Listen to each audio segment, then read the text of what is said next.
సభకి నమస్కారం. ఫస్ట్ నా ప్రాణానికి ప్రాణమైన తెలుగు ప్రేక్షక దేవుళ్ళందరికీ నమస్కారం. ఇప్పుడు దాకా షూటింగ్లో చేసాం అలరి. అవును సార్, క్షమించాలి, అలరి అంటే షూటింగ్ చేసాం. ఇప్పుడు చెప్పు ఏం కావాలి నీకు?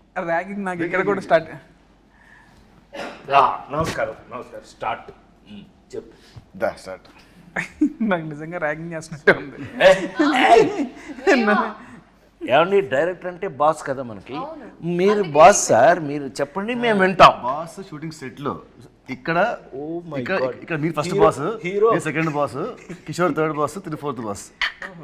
హీరో అభిప్రాయాన్ని చెప్పాడు. సో ఇన్ని రోజులు మనం రాబిన్హుడ్ షూట్ చేసాం. ఓకే, ఆఫ్టర్ దట్ ఇప్పుడు మార్చ్ 28 అబ్బాయి 28వ తారీఖున ప్రేక్షక దేవుళ్ళు ముందుకు వచ్చేస్తుంది. అవును సార్, అవును. సో బేసిక్గా నేను ఏమడుగుతాం అనుకున్నాను సార్, మీరందరూ రాబిన్హుడ్ చూస్ చేసుకోవడానికి రీజన్ ఏంటి అనేది ఒక్కొక్కరికి అడుగుదాం అనుకున్నా సార్. ఇన్ని రోజులు మన సెట్లో మాట్లాడుకోవడానికి అంతే సార్, అంతే. సో ఫస్ట్ హీరో స్క్రిప్ట్ బాగుంది అంతే కామన్. ఫస్ట్ దానికి మించి నువ్వే నా కారణం. నువ్వంటే నాకు కసి, కోరికిస్తా. ఓ వీళ్ళిద్దరి మధ్య ఎంత ఉందా? అంటే అన్నదమ్ముల అనుబంధం, ప్యూర్లీ అన్నదమ్ముల మధ్యన కూడా కసి కొరకటాలు ఇదే ఫస్ట్ టైం చూడటం. ఇదొక రకం. వెంకీ నిన్ను కొలికెత్తాను కానీ చాలా ఎఫెక్షనేట్గా ఉంటారు అందులో, అనుమానం లేదు. మీరు వేరేలా అనుకునేరు. వాళ్ళు అనుకుంటే సార్ అనుకున్నా చేస్తున్నారు. వాళ్ళ క్లారిటీ ఉంది వాళ్ళ గార్డెన్స్. సో నీ అభిప్రాయం అయిపోయినట్టేనా? Done fix. మీరు అయితే నేను సార్, మీరు సార్, నేను ఇది ఇన్ని సినిమాలు చేసి ఒకే లెజెండరీ యాక్టర్, ఇన్ని ఇయర్స్గా మీ జర్నీ ఉంది. ఇన్నిట్లో మీరు రాబిన్హుడ్ మీద స్పెషల్ ఇంట్రెస్ట్ పెట్టారన్న విషయం నాకు తెలుసు, పనిచేసిన వాళ్ళందరికీ తెలుసు. దాని రీజన్ ఏంటి సార్? అసలు మీరు ఈ సినిమా చూస్ చేసుకోవడానికి కారణం ఏంటి? నేను వెంకీ రైటర్ డైరెక్టర్గా తను నాకు వచ్చి, సార్ మీకు ఒక స్పెషల్ క్యారెక్టర్ రాశాను ఇందులో, ఈ కథ వినండి అని చెప్పినప్పుడు నాకు టోటల్ మీద నాకు అనిపించింది ఏంటంటే, రాబిన్హుడ్ అనగానే మనందరికీ గుర్తొచ్చేది ఏంటి? రాబిన్హుడ్ అనగానే ఇంగ్లీష్లో ఒక క్లాస్ దొంగ. వీడు దొంగని హీరో పెట్టి ఇతను ఏం కథ చేస్తాడని, సరే నువ్వు కథ చెప్పానన్నా, అంటే మన అభిప్రాయం మంది కదా, కథ చెప్పానన్నా. చెప్పాడు. చెప్పిన తర్వాత నాకు ఒక అద్భుతమైన అభిప్రాయం ఏమొచ్చింది ఈ కథ మీద అనంటే, రాబిన్హుడ్ లాంటి దొంగ, అది దొంగతనం చేసి దొంగలైతే అతనే కనుక హీరో అయ్యి ఈ కథని నడిపిస్తే, ప్రతి ఇంట్లోనూ ఒక రాబిన్హుడ్ లాంటి ఒక మంచి దొంగ ఉంటే ఆ ఇంటికి ఎంత ఉపయోగపడుతుంది అనే ఈ కథ నాకు నచ్చి, నాకు విపరీతంగా నచ్చింది. ఇది ఒక సీన్ చెప్పమన్నా, ఇప్పుడు నేను ఆ సీన్ మీకు చెప్పారంటే ఇప్పుడే థియేటర్కి వెళ్తారు మీరు. ఇప్పుడు వెళ్ళకండి, 28న వెళ్ళాలి. ఆ సీన్ విన్న దగ్గర నుంచి తను ఎంత బాగా రాసుకున్నాడో నాకు అర్థమైంది. అక్కడి నుంచి మేము వర్క్ చేసేటప్పుడు, వర్క్ చేసేటప్పుడు కానీ మనం ఎంత స్పాట్లో కూడా ఎంత హ్యాపీగా మనం, ఏం కిషోర్, మేము కూడా అందులో జాయిన్ అయిపోయి, నాకు అయితే నేను హీరోగా యాక్ట్ చేసిన రోజులు గుర్తొచ్చినాయి. నాకు ఒక లేడీ స్టైలర్ దగ్గర నుంచి నాకు అలాంటి గుర్తొచ్చింది. అందుకని నేను ఇష్టపడి ఈ సినిమా చేశాను. Super sir, super. ఓకే, ఇప్పుడు నువ్వు యాక్చువల్గా ఫస్ట్ ఈ సినిమా వేరే హీరోయిన్తో స్టార్ట్ అయింది. ఓకే, తర్వాత కొన్ని ఇష్యూస్ వల్ల, టెక్నికల్ రీజన్స్ వల్ల హీరోయిన్గా నువ్వు నీ దగ్గరికి అప్రోచ్, అదే డేట్స్ ఇష్యూస్ వల్ల, డేట్ ఇష్యూస్ వల్ల నీ దగ్గరికి వచ్చావు. అప్పుడు నువ్వు కూడా చాలా బిజీ, బట్ స్టిల్ నువ్వు యాక్సెప్ట్ చేసావు. We are very happy for that. So దాని రీజన్ ఏంటి నువ్వు చూస్ చేసుకోవడం? ఆబ్వియస్లీ ఐ థింక్ మీతో పరిచయం అయితే ఫస్ట్ అక్కడ when we were in Spain, Italy, Europe, అక్కడ పరిచయం అయింది. అమ్మ, all of us we were speaking. దాని తర్వాత అనుకున్నాం, ఎందుకంటే మనకి ఎక్కడో కొంచెం టైమింగ్ మ్యాచ్ అయింది, ఒక humour, we had that sync అనుకున్నాం. దాని తర్వాత when you told me about what like about ఈ సినిమా అని మీరు ముందు నుంచి చెప్తున్నారు, even when I wasn't a part of it. So నాకు న్యాచురల్గా కూడా ఫస్ట్ వచ్చిన టీజర్ కూడా నాకు చాలా నచ్చి, నేను దాని తర్వాత మీకు ఫోన్ చేసి బాగుంది అని చెప్పాను, అనౌన్స్మెంట్ వీడియో. సో దాని తర్వాత when I got to know, okay ఇలా ఇది అయిన తర్వాత, and it's a very natural process that okay ఎవరు అని. అండ్ అలా వచ్చినప్పుడు ఇంకా అమ్మ నేనైతే it was a no brainer మాకు. అండ్ అప్పుడే కరెక్ట్గా నేను, బికాజ్ లాస్ట్ ఇయర్ నాకు కంటిన్యూస్గా రిలీజెస్ ఉండడం వల్ల I took a very small break and అక్కడ నా ఎగ్జామ్స్ ఫినిష్ చేసుకోవాలని అండ్ అప్పుడే మీరు ఇంకా నేను నువ్వు చెప్పలేనంతగా అలాంటి సీన్స్ చెప్పేటప్పటికి so I was and also I needed something where ఎక్కడ కొంచెం అట్లీస్ట్ ఒక heroine characters has some activity so అలా నాకు అనిపించి నాకు నచ్చి క్యారెక్టర్ నచ్చి బెంగళూరు పిల్లలండి అందుకని నేను కొంచెం హెల్ప్ చేస్తాను అంటే బేసిక్గా ఏమేమో మా ఊరు పిల్లలు అందుకని సో నీకు నచ్చి క్యారెక్టర్ చేస్తున్నా నవ్వు కిషోర్ గారు చాలా చాలా వెన్నెల కిషోర్. చాలా డిప్లొమాటిక్ గా ఉన్నారు మీరు. అదే అందరూ చాలా స్టిఫ్ అయిపోయి క్వశ్చన్ ఏంటి కాదు అంత సైలెంట్ గా ఉంటే మనం చాలా మంచోడు అనుకుంటాడని మేము అట్లా ఏం అనుకోవట్లేదు అబ్బాయి హీరో చెప్పు మేమేం నువ్వు అంత మంచోడు అని అంటే అనుకోవట్లేదు బేసిక్గా నేను నా ప్రకారం అయితే నితిన్ గారు హీరోగా నటిస్తున్న సినిమాని చూస్ చేసుకునే స్థాయిలో నేనైతే లేను. నాకు డెఫినెట్లీ ఒక జస్ట్ డేట్స్ చెప్పగానే చెప్పలేసుకుని వెళ్ళిపోతా అంతే. సో అదైతే లేదు. చాలా సూపర్ గా ఏయ్ ఫ్రాంక్గా మన ఇద్దరు కాంబినేషన్ కాబట్టి ఒప్పుకున్నాను ఒప్పుకో మర్యాదగా యాక్చువల్గా అబ్బాయి మా ఇద్దరు ట్రాక్ ఇందులో ఎంత స్పెషల్గా ఉంటుందో మీరు సినిమా చూసాక డిసైడ్ చేద్దరు కానీ 100% వర్త్ ఇద్దరం కలిపి చేయడానికి మీరు వాల్తేరు వేరేలో అన్నీ చూశారు కదా అవన్నీ సరే అనుకోండి అట్లా చాలా చేస్తూ మేమిద్దరం ఇష్టపడి మా ఇద్దరు కాంబినేషన్ చేసిన సినిమా ఇది. Love you sir, love you, thank you so much. కథ చెప్పంగానే ఫస్ట్ స్క్రిప్ట్ వినగానే కిషోర్ భయ్య కూడా అంతే అసలు రాజేంద్ర ప్రసాద్ గారి క్యారెక్టర్ ఎంత బాగుందో అని ఎన్నిసార్లు అన్నాడు. కానీ జోక్ ఏంటంటే ఇందులో యాక్చువల్గా గురు శిష్యులాగా వచ్చేది మా ఇద్దరే. అసలు సినిమా అంతా మాక్సిమం గోల్ చేసేది మేమిద్దరం. కానీ కిషోర్ మధ్యలో బలైపోతుంది. ఏదైనా మీకు ఇంట్రెస్టింగ్గా ఉంటుందండి అది. ఎనీవే హ్యాపీ ఏమైనా కిషోర్ గారి పక్కన మేము ఇద్దరం స్క్రీన్ స్పేస్ చేసుకోవటం మాకు చాలా సంతోషం ఉంది. ఆ సంతోషాన్ని చెప్పలేకపోతున్నాం. థ్యాంక్ యూ కిషోర్ గారు, థ్యాంక్ యూ కిషోర్. డేట్స్ మాకు ఇచ్చినందుకు, మీరు మాతో యాక్ట్ చేసినందుకు.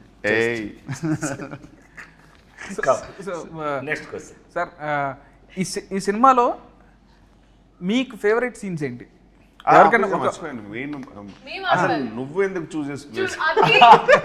ఓహో, అసలు మమ్మల్ని మీరు రాబిన్ హుడ్ అనే టైటిల్ ఎందుకు చూస్ చేసుకున్నారు? ఈ కథనే చేయాలని ఎందుకు అనుకున్నారు? అసలు మమ్మల్ని పెట్టుకోవాలి ఎందుకు అనుకున్నారు? అది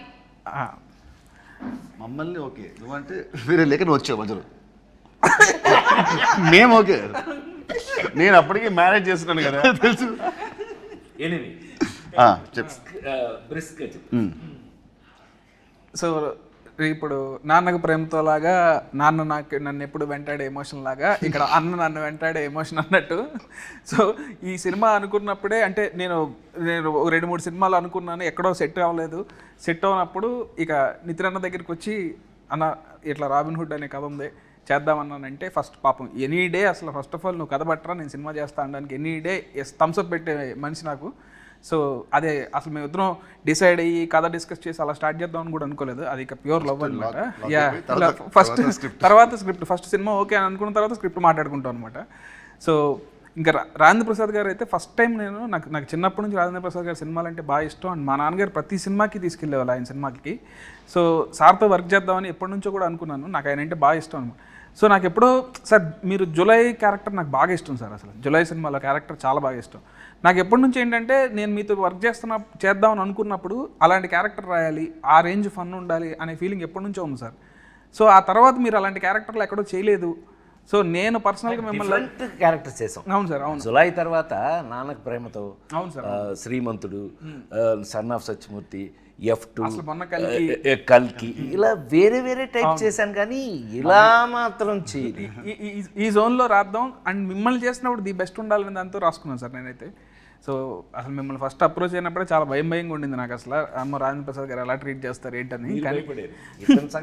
లేదు నేను ఆయన కూడా చాలాసార్లు అడిగాను, కిషోర్ భయ్యాని కూడా చాలాసార్లు అడిగాను. బట్ అందరూ అసలు వెరీ స్వీట్ అని అంటే వచ్చాను. ఇంక పని చేసిన తర్వాత ఇప్పుడు అసలు లవ్లో పడిపోయాం మీతో. Actually he imitates you very well. అవునా, నాకు కథ చెప్తున్నప్పుడు ప్రతి డైలాగు నాకు చెప్పిన ప్రతి డైలాగు మీ స్టైల్లో నాకు చెప్పేవాడు. మీ మాడ్యులేషన్లో వీళ్ళందరూ అబ్బాయి నీకు చెప్పాలి, నేను హీరో నువ్వు, నేను వీళ్ళ సంగతి చెప్పాలి. అనిల్ రావు కూడా ఒకడు ఉన్నాడు, ఇతను ఒకడు, వీళ్ళందరూ వెనకాల నన్ను ఇమిటేట్ చేస్తున్నారు. అల్లరగాళ్ళు అనమాట. అంటే చెప్పినప్పుడు కూడా అసలు ఇదే మాట నాకు ఇప్పుడు గుర్తొచ్చింది. అసలు ఎగ్జాక్ట్ రాజేంద్ర ప్రసాద్ గారిని తప్ప ఇంకోళ్ళని అసలు ఊహించుకోలేము. ఈ క్యారెక్టర్లో వేరే వాళ్ళు ఎవరెవరినైనా ఊహించుకోవచ్చు, కానీ ఆయన ప్లేస్లో మాత్రం వేరే వాళ్ళని ఊహించుకోలేము అన్నారు. బట్ అదే చెప్తున్నాను కదా, నా పాత నేను హీరోగా యాక్ట్ చేసినప్పుడు రోజులు గుర్తొచ్చినాయి అన్నాను కదా. ఈ సినిమాలో నా క్యారెక్టర్ మీరు చూస్తే 100% మ్యాచ్ నా కోసమే రాసినట్టు. Thanks to you. And the look was also very nice. అవును. అండ్ ఇంకోటి నీకు లుక్ నచ్చింది. లుక్ ట్రాన్స్ఫర్మేషన్ సార్, అసలు ఒక జనార్దన్ సున్నిపెంట నుంచి జాన్ స్నోకి ఎలా మారారనేది ఇవన్నీ వాళ్ళు చూస్తారులేండి రేపు. నువ్వు సీక్రెట్లన్నీ బయట చెప్పు. And especially our first scene where we interact, చాలా నాకు బాగా నచ్చింది. ఫ్రాంక్లీ స్పీకింగ్ శ్రీలీలతో నేను నెంబర్ ఆఫ్ ఫిల్మ్స్ చేస్తున్నాం. ఇదే కాదు, ఇంకా పెద్ద కమర్షియల్స్ కూడా చేస్తున్నాం, మాస్ జాతర ఇవన్నీ చేస్తున్నాం. కానీ ఈ పిల్ల ఈ ఈ సినిమాలో యాక్ట్ చేసేటప్పుడు కానీ ప్రతి సీన్కి she was in the character. అంటే ఆ క్యారెక్టర్లో ఉండటం అనేది నచ్చకపోతే జరగదు. ఏ యాక్టర్కైనా మనకు నచ్చందే ఆ సీన్లో ఉండం మనం. బట్ ఈ పిల్ల మాత్రం టోటల్గా క్యారెక్టర్లోనే ఉంది ఈ సినిమాలో. చాలా అంటే చాలా ఇష్టపడి చేసింది అని అనుకోవచ్చు మనం. డెఫినెట్ ఆర్ బాగా రిలేట్ అయింది క్యారెక్టర్. చాలా. శ్రీలీల దగ్గర ఒక స్పెషల్ ఒకే ఒక అభిప్రాయం చెప్తా, ఈ పిల్లకి ఇష్టమైతే బాగా యాక్ట్ చేస్తుంది. చాలా ఇన్వాల్వ్ అయ్యి. Anyway sir. అండ్ ఇప్పుడు లీలా అంటే, లీలా నువ్వు చెప్పినట్టే నాకు ఫస్ట్ టైం మనం అప్పుడు మీ షూటింగ్ అప్పుడు కలిసినప్పుడే నాకు చాలా చాలా ఫ్రెండ్ లాగా అనిపించావు అండ్ వెరీ కంఫర్టబుల్ అనిపించింది. ఎప్పుడైతే ఈ సినిమాలో ఇప్పుడు హీరోయిన్ చేంజ్ అవుతుంది అని తెలిసినప్పుడు ఇక నాకు సెకండ్ థాట్ రాలేదనమాట. నువ్వే వచ్చావు మైండ్లోకి. సో ఈ క్యారెక్టర్ కూడా బాగా సెట్ అవుతావు అని అనిపించింది. చెప్పగానే నువ్వు ఎగ్జైట్ అయ్యావు. ఆ ఎగ్జైట్మెంట్ మోడిఫైడ్ ఇట్, కొంచెం అప్గ్రేడ్ చేసావు. సో తర్వాత మళ్ళీ నీకు తగ్గట్టే అని అనుకున్నాం అండ్ మళ్ళీ మనం డిస్కస్ చేసుకున్నాం. So yeah. అండ్ కిషోర్ భయ్య అంటే అసలు నా ప్రతి సినిమాలో కిషోర్ భయ్య లేకుండా సినిమా ఉండదు. అదైతే నేను ఆయన చేయనంత వరకు అదైతే చలోలో కానీ, భీష్మ కానీ, ఈ సినిమా కానీ ఇలానే అడివిషయం చదివి చెప్పాడు, రాహుల్ రవీంద్ర సేమ్ డైలాగులు. డకాయిట్లు నేను గూఢచర్మలో చంపేశారు. బట్ వాళ్ళు చెప్పడం తప్ప. బట్ ఏదో sir, thank you so much darling. Thank you. ఇప్పటి వరకు నా ప్రతి సినిమాలో ఉన్నారా లేదా భయ్య? Thank you so much, grateful. 3 సినిమాలు ప్రతి సినిమా అంటే అదే లాస్ట్ సినిమాకి 5 years గ్యాప్ ఏదో 100 సినిమాలు తీసినట్టు ప్రతి సినిమా సినీ మూడిట్లో ఉన్నాడు. ఆ మూడిట్లో ఉన్నారు రెండిట్లో. సంతోషం. ఏదో ఒక ప్రేమగా రెండు మాటలు మాట్లాడినివ్వరే అసలు. సో బేసిక్గా ఈ సినిమాలో మీ క్యారెక్టర్స్ గురించి వెరీ గుడ్. మీరు ఎలా ఫీల్ అవుతున్నారు, అసలు ఏం క్యారెక్టర్లు చేశారు అది ఒకసారి చెప్తే. నా క్యారెక్టర్ రాసింది నేనే. నువ్వే చెప్పు. అంటే నేను చెప్పాలి. నిన్ను అడుగుతున్నాను అబ్బాయి. తీసిందే 3 సినిమాలు సార్, పడాల్సింది. జయన్ సినిమా గురించి అడిగినట్టు సరే నిన్ను అడిగాడు. నీ క్యారెక్టర్ నీకు ఎలా ఫీల్? లీలా, ఈ సినిమాలో నా క్యారెక్టర్ పేరు చెప్పు, గెస్ చేయి.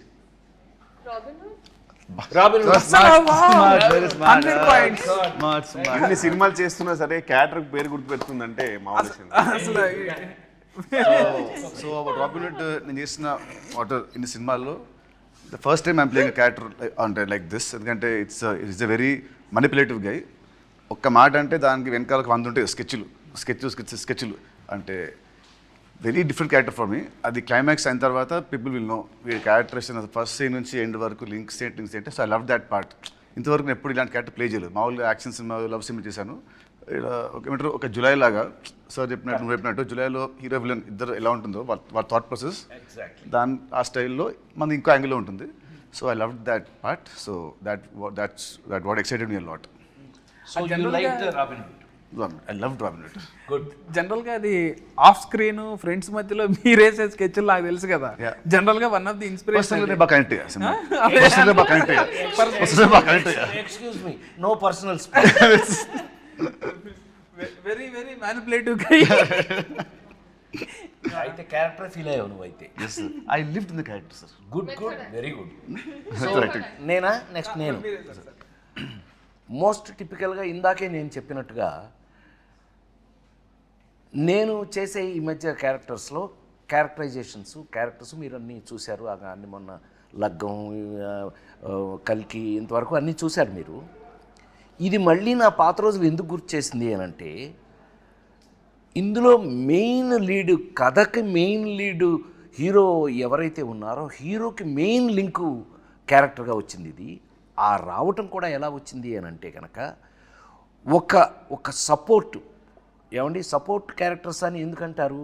కథని సపోర్ట్ చేసే వాళ్ళని సపోర్టింగ్ క్యారెక్టర్స్ అంటారు. ఈ కథలో 100% సపోర్టింగ్ క్యారెక్టర్ నాది.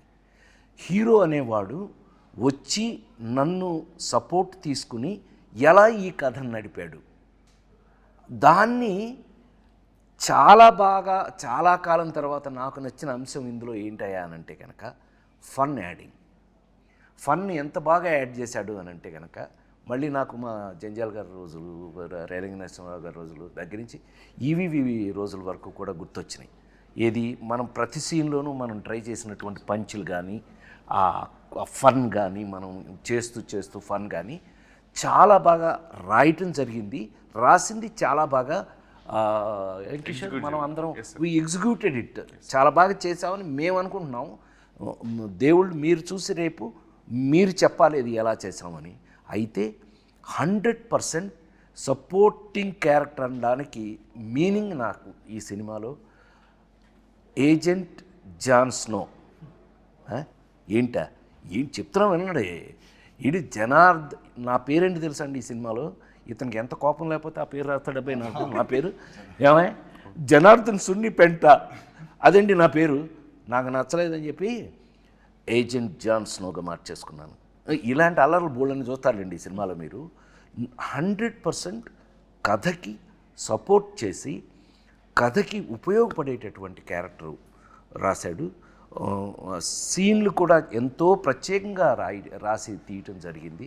నాకు ఈ మధ్యకాలంలో విపరీతంగా నచ్చినటువంటి ఏజెంట్ జాన్ స్నో క్యారెక్టర్ హీరోకి 100% సపోర్ట్ నిలబడేది. ఏమనుకోకపోతే ఒక మినిట్ నీ గురించి చెప్తా. నాకు తెలిసి Nithin is a lover boy. మనం ఇంతకుముందు చూసిన నితిన్ సినిమాలు లవర్ బాయ్ చూసాం. ఫస్ట్ టైం నిజంగా అంటే నేను జులై చేసినప్పుడు ఎలా మాట్లాడాను మీరు అందరు చూశారు. ఇవాళ నితిన్ అనే హీరోకి రాబిన్ హుడ్ సినిమా డెఫినెట్గా ఏ చేంజర్గా, చాలా అతని హీరో కెరియర్లో ఒక మార్పుగా ఉంటుందని 100% నమ్ముతున్నాను నేను. ఆ పర్టికులర్ క్యారెక్టర్కి సపోర్టింగ్గా నేను ఉండటం అనేది thanks to you. Thank you so much sir. Thank you for accepting this film. Leela, me question మర్చిపోయి ఉంటాను. బేసిక్గా ఇన్ని character I think it's like very fresh. ఎందుకంటే మోస్ట్ జెన్జీ క్యారెక్టర్ అనిపించింది నాకు. మెయిన్లీ నా ఏజ్ గ్రూప్లో ఉన్న అమ్మాయిలు, ఇప్పుడు టిపికల్ హైదరాబాద్ గర్ల్స్ ఎలా అయితే ఉంటారో, so I think it's very close to that. అంటే you have lots of confidence. తను ఒక భ్రమలో బతుకుతూ ఉంటుంది, తనదే ఒక ప్రపంచం ఉంటుంది, నేనే తోపుతురం అనుకుంటూ ఉంటుంది. So it's very cute. అంటే నాకు కంప్లీట్గా నాలా కాదు, బట్ నేను ఒక టైం మీరా వాసుదేవ్ యాటిట్యూడ్ పికప్ చేసుకున్నాను నా రియల్ లైఫ్లో కూడా. అలాంటి మైండ్ సెట్ ఉంటే ఇంకా హ్యాపీగా ఉంటాను అనిపించింది. So that way I think it's very very fun and చాలా యంగ్ గర్ల్స్, అమ్మాయిలకి బాగా నచ్చుతుంది ఈ క్యారెక్టర్. ఈ డైలాగ్స్ ఏదైతే రాశారో అండ్ హర్ పంచెస్ అండ్ సునామీలో టీ సైలెంట్ ఉండాలి, నా ముందు నో సైలెంట్ ఉండాలి అని ఏదైతే ఒక క్వర్కీ స్వాగ్ ఉందో, వెరీ సావిజ్.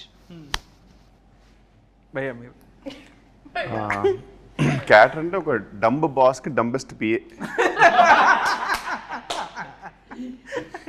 సో డెఫినెట్లీ నేను బాగా రిలేట్ అవ్వడం తెలియదు కానీ బాగా ఎంజాయ్ చేశా. And quiet easy to work with Sreeleela, ఎందుకంటే ఆమె చైల్డ్హుడ్ నుంచి రాబిన్హుడ్ వరకు ఆమెతో ఆల్మోస్ట్ చాలా మూవీస్ చేశా, పెళ్లి సందడి నుంచి ఇప్పటి వరకు. So very comfortable and timing వేరే లెవెల్ ఉంటుంది. బట్ ప్రాబ్లం ఏంటంటే ఈ సినిమాలో కొంచెం ఆమె టైమింగ్ తగ్గించుకోలేదు, ఎందుకంటే మోర్ పంచెస్ ఆమె మీద పడుతుంటాయి, నాది హీరో గారిది. అండ్ బెస్ట్ పార్ట్ ఈజ్ ఆర్పి గారితో జర్నీ అంటే నాకు చాలా ఇష్టం. ఏంటంటే F3 అయినా, తోలుబొమ్మలాట అయినా సరే, మరి ఈవెన్ వాల్తేరు వేరే అలాంటి మూవీస్ అన్నింటిలో కూడా చాలా సూపర్ కాంబినేషన్. అంటే నాకు చాలా ఫ్రీడమ్ ఇచ్చారు యాక్చువల్ సార్. నాకు ఇనీషియల్ డేస్లో భయం ఉండేది, కానీ ఇప్పుడైతే నేను హ్యాపీగా మంచి డిస్కస్ చేసుకొని, అరే ఇక్కడ నువ్వు వేస్తావా, ఇక్కడ నేను వేస్తానని హ్యాపీగా చేసుకొని, ప్రశాంతంగా హ్యాపీగా షూట్ చేసుకొని, లంచ్ సరదాగా చేసేసుకొని, వెకేషన్లా ఉంటుంది సార్తో షూటింగ్ హ్యాపీగా. నీకు పర్ఫెక్ట్ పంచ్ మేమిద్దరం ఇవ్వా సార్ మా ఇద్దరికి మంచి ఫుడ్ అండి ఇతన్ని బాగా తిన్నాం మేము. యా క్యారెక్టర్ పరంగా అయితే డెఫినెట్లీ. నేను మాట్లాడేది క్యారెక్టర్ పరంగానే, నో పర్సనల్. సో బేసిక్గా ఇక్కడ అందరం మిగతా వాళ్ళతో మళ్ళీ మళ్ళీ పనిచేస్తున్నాం. సో మీకు ఏమన్నా పాత సినిమాకి ఇప్పటికీ మీరు అబ్జర్వ్ చేసిన డిఫరెన్సెస్ ఏంటి? ఇప్పుడు మీరు నాతో రెండో సినిమా చేస్తున్నారు, నాలో ఉన్న మీరు అబ్జర్వ్ చేసిన డిఫరెన్సెస్ కానీ, లేదా రాజేంద్ర ప్రసాద్ గారితో కానీ కిషోర్ గారితో కానీ పనిచేశారు కదా, ఇలా అందరూ ఒకళ్ళు మళ్ళీ మళ్ళీ పనిచేసిన వాళ్ళమే, వాళ్ళలో డిఫరెన్స్లు ఏమి చెప్తారు? నీ గురించి చెప్పాలంటే భీష్మకి ఇప్పటికీ కొంచెం లావ్ అయ్యావు, జుట్టు బాగా పెరిగింది భీష్మకి ఇప్పటికి. తగ్గాలన్న చాలా చాలా ఈజీ ప్రాసెస్. ఓకే ఎనీవేస్ చెప్పండి. డైరెక్టర్గా బాగా మెచ్యూర్ అయ్యావు, మేకర్గా. అది ఇప్పుడు నేను కాల్ చెప్పడం కాదు, సినిమా చూసాక అందరూ అంటారు. As writer I was spell bound with the climax sequence నాది అని వెళ్ళింది. అది మట్టుకు it will be shocker for everybody. నీ రైటింగ్ అనేది టాప్. ఏమంటారు, if Chalo was 50%, Bheeshma 60, this is like 90%. So as రైటర్గా నువ్వు బాగా చాలా ఎత్తుకెళ్ళావు. And as a maker also నీ షార్ట్ మేకింగ్ కానివ్వండి, నీ షార్ట్ బ్యూటీ కానివ్వండి, అది కానివ్వు చాలా చాలా బాగా చేస్తావు. So as this cinema is going to get you respect with success. So ఇది. Thank you so much. Thank you. And Kishore గారితో కూడా మళ్ళీ పనిచేశారు కదా, మీకు ఎట్లా అనిపించింది? అంటే రిపీట్ కిషోర్తో భీష్మకి పనిచేసాం, మళ్ళీ ఈ సినిమాకి పనిచేసాం. మామూలుగా లీలా కంటే కూడా ఫీల్ అవుతుంది. మా ఇద్దరు కెమిస్ట్రీ అంటే మా ఇద్దరు కెమిస్ట్రీ బాగుంటుంది. I like chemistry with friendly chemistry on screen.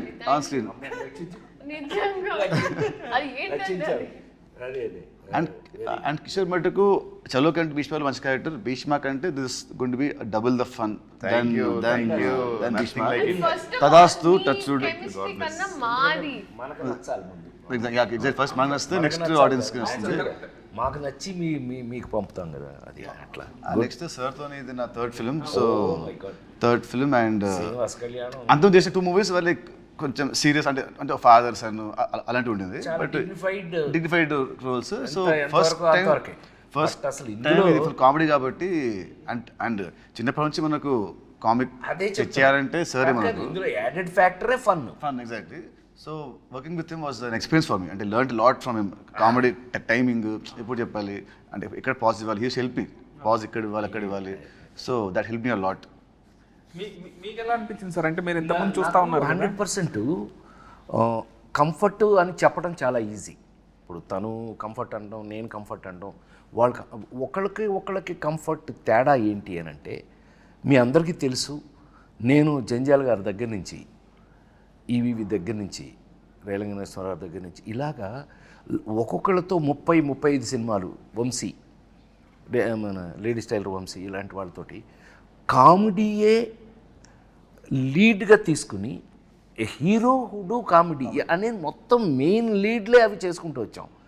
అట్లా అని నా సూపర్ హిట్స్ అన్నీ కూడా లేడీస్ టైలర్ దగ్గర నుంచి కూడా క్లైమాక్స్లో చిన్న కంట తడి పెట్టించడంతో ఫినిష్ చేసి సూపర్ హిట్లు చూసిన వాడిని నేను. నాకు మళ్ళీ ఇందులో చాలా కాలం తర్వాత, to be very frank, as a writer director నాకు నీ దగ్గర బోల్డంత కంఫర్ట్ దొరికింది.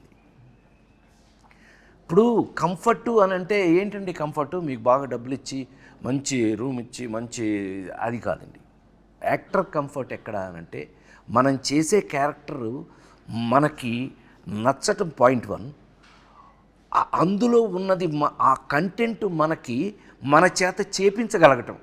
ఒక్కోసారి ఏమవుతుందంటే ఆ కంటెంటే మనకు నచ్చేసి మనం చేసేస్తాం ఆటోమేటిక్గా. అదే జరిగింది ఈ సినిమాలో.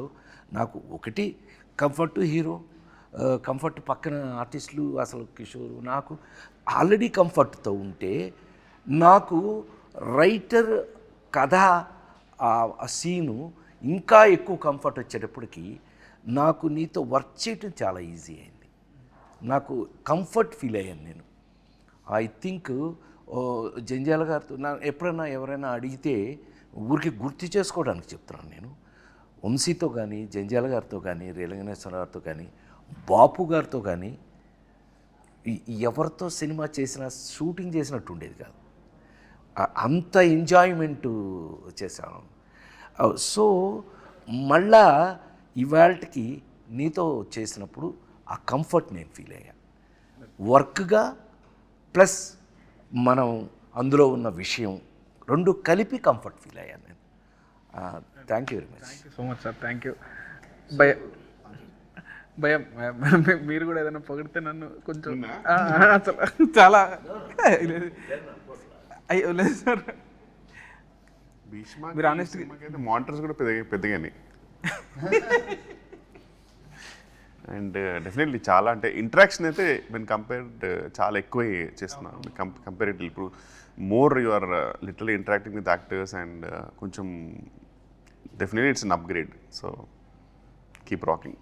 I think visually for me, I thought that there was a change. Like Chalo Bhishma was thing, and this was a complete transition. Frames or everything. మూవీదా ఫిజికల్లీ ఆయన Physically కూడా. మన టెక్నికల్గా కూడా సూపర్ టీము. మన డిఓపి, మన cameraman గారు కానీ, మ్యూజిక్ కానీ, ఇవన్నీ యాడింగ్ పాయింట్స్ ఈ సినిమాకి. టు బి వాళ్ళని గుర్తు చేసుకు తీరాలి. ఎందుకనంటే వాళ్ళు చాలా కంఫర్ట్ చేసి మమ్మల్ని వర్క్లో మాకు ఇంట్రెస్ట్ పెరిగేటట్టు చేశారు. వాళ్ళ గురించి చెప్పు తీరాలి ఇక్కడ ఎట్టి పరిస్థితుల్లో. ఎన్ని లొకేషన్లో ఎక్కడెక్కడ చేసినా ఎంత చేసినా సరే సపోర్ట్ చేసిన మన ప్రొడ్యూసర్స్ చాలా అయ్యో ఇంకా ప్రొడ్యూసర్స్ ఇవాళ మైత్రి మూవీస్ కన్నా ఇండస్ట్రీలో చెప్పుకోవాలి వాళ్ళు ఎవరు ఉన్నారు. నవీన్ కానీ లేకపోతే రవి కానీ they made us feel comfortable. ఏ రోజున ఇంత కూడా దేని గురించి ఆలోచించాల్సిన అవసరం లేదు. We are highly comfortable. మనం చాలా పెద్ద జోన్లో ఉన్నామనే ఫీలింగే మాకు ఎప్పుడు కల్పించారు. అందుకని వర్క్ దగ్గర అవి లేవు మాకు అసలు. మేము వర్కే ఎంత బాగా చేస్తాం. చిన్న పౌరుషం కూడా వచ్చింది. ఇతను మంచి కథ ఎత్తి మంచి సీన్ రాస్తున్నాడు కాబట్టి మనం బాగా చేయలేదనుకోండి మీరు వస్తారు మొహాన. అందుకని భయపడుతూ కూడా అప్పుడప్పుడు చేయవలసి వచ్చింది. ఏం కిషోర్? అవును కదా హీరో? నిజం చెప్పు. అప్పుడప్పుడు మనం డిస్కస్ చేసామని. అంటే నా బెడ్ లాంటి వాడు ఫస్ట్ నుంచి చాలా కంఫర్ట్ నాకు. అయితే అయినా కూడా వర్క్ దగ్గర నిజం చెప్పు, నువ్వు గుండె మీద చేసి చెప్పు, మేము ఎంత ఫ్రెష్ స్టూడెంట్ లాగా వర్క్ చేయాలా? లేదు సార్, 100% సార్. నీతో డిస్కస్ చేసి ఇది ఉందా ఇది కాదు కొంచెం నీ మొహంలో కొంచెం చేస్తూ ఇతను కొంచెం మొహం ఇతను ఇలా ఉన్నాడు కానీ ఇతను ఏంటి ఓకేనా ఓకే సార్ అన్నాడు అనుకోండి. ఏం ఓకే అది దరిద్రం ఓకే, అది ఓకే కాదు కదా అని చెప్పి ఎప్పుడు ఇతను ఓకే అనే స్టేజ్కే మేము అతన్ని కంఫర్ట్ చేసామని మేము అనుకుంటున్నాము. అట్లాగే వర్క్ కంఫర్ట్ అయ్యింది మనకి. కథ పరంగా ఇవి కూడా చాలా గమ్మత్తు క్యారెక్టరైజేషన్స్ అండి. ఫస్ట్ టైం ఈ అమ్మాయి ఇంతసేపు మాట్లాడింది కానీ ఈ అమ్మాయి ఇక్కడ క్యారెక్టర్ కాదండి. ఈ అమ్మాయి ఎక్కడో ఆస్ట్రేలియాలో పుట్టి ఆస్ట్రేలియా నుంచి తీసుకురాబడిన క్యారెక్టర్. ఈ ఆస్ట్రేలియా నుంచి వచ్చిన ఈ పిల్లని మేము సీన్లు చెప్పేస్తానేమో, నాకు కొంచెం వీక్నెస్, సారీ. అంత ఇంట్రెస్ట్గా ఆ పిల్లకి మేము ఎంత పెద్ద సెక్యూరిటీ ఇచ్చాము ఏంటి మీరు చూడవలసిందే, హాయిగా నవ్వుకోవలసిందే. చాలా కాలం తర్వాత మోస్ట్ కంఫర్టబుల్ సినిమా. అబ్బా హాయిగా నవ్వుకున్నారు, అబ్బా చాలా కాలం తర్వాత మంచి సినిమా చూసామని మీరు అనిపించింది అని మా ప్రగాఢమైన నమ్మకం. మనందరం రాబిన్ హుడ్ టీం. మనం కొట్టేయాల్సి వస్తే ఏం కొట్టేద్దాం? ఓ రాబిన్ హుడ్ దొంగ కదా అని అడిగాం. అవును సార్. మేమందరం బాక్స్ ఆఫీస్ దగ్గర రాబిన్ హుడ్ సూపర్ హిట్ కొట్టేయాలని చూస్తాం. తేడా వస్తాయి నేను ఎందుకు కొడతా? ఓకే ఓకే, తేడా రాదన్నా, ఇట్స్ ఎ ప్రామిస్. మిమ్మల్ని మార్చి 28న దయచేసి థియేటర్లో సినిమా చూడండి. ఏమండి ఎంత చూసినా సెల్ ఫోన్లోనూ టీవీల్లోనూ థియేటర్లో ఉన్న ఆనందం ఎప్పటికీ రాదు. నేను 48 ఏళ్ళుగా సినిమా ఇండస్ట్రీలో ఉన్న నేను థియేటర్లో ఉన్న ఆనందాన్ని మీరు మిస్ చేయొద్దు అని నేను రిక్వెస్ట్ చేస్తున్నాను. Yes. Don't miss Robin Hood on March 28th in your nearest theatre. March 28th, please watch Robin Hood and enjoy the film in theatre. in theaters. Kishore Mama, mama. మా అమ్మ but thank you so much అండి. అసలు మీరు నలుగురు నా నా నా 4 pillars of robin hood. I'm very happy ఈరోజు మనం అందరం కూర్చొని ఇట్లా మాట్లాడుకోవడం. ఇదే ఇంకా క్యారెక్టర్లోనే ఉన్నావు. So thank you so much sir. Thank you అన్న. Thank you